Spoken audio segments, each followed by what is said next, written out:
Des murs criblés de projectiles dans un centre de distribution d'aide. Ici, c'est le camp d'Al-Nusayrat, près de la ville de Gaza. Chaos indescriptible et taches de sang, le ministère de la Santé sous contrôle du Hamas dans l'enclave affirme que l'armée israélienne a frappé. On était en train de distribuer des couches, de la farine, des spaghettis et d'autres choses quand soudain, on a vu des missiles tirés vers nous. De jeunes hommes ont été tués, certains blessés. Il n'y a pas de stockage d'armes ici, ce n'est pas un lieu de résistance. Mais ils ont tiré dans les sacs de farine et frappé les gens qui venaient s'approvisionner.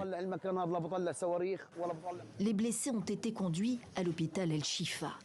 Une autre attaque aurait eu lieu à un rond-point où une foule attendait la distribution d'aide, toujours selon le Hamas. Information erronée, insiste l'armée israélienne sans précision, alors que les opérations anti-Hamas se poursuivent dans l'enclave. Toujours pas de trêve entre Israël et le mouvement islamiste palestinien au 161e jour de guerre.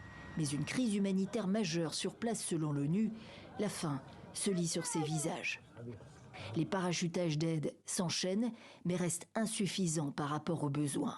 L'espoir pour les Gazaouis ce vendredi, c'est le navire de l'ONG espagnole Open Arms, chargé de près de 200 tonnes de vivres fournis par une ONG américaine. Parti de Larnaca à Chypre mardi, le navire est attendu ce vendredi dans l'enclave. Qui fera la distribution, comment et quand? La question reste entière. Il faudra auparavant débarquer le chargement.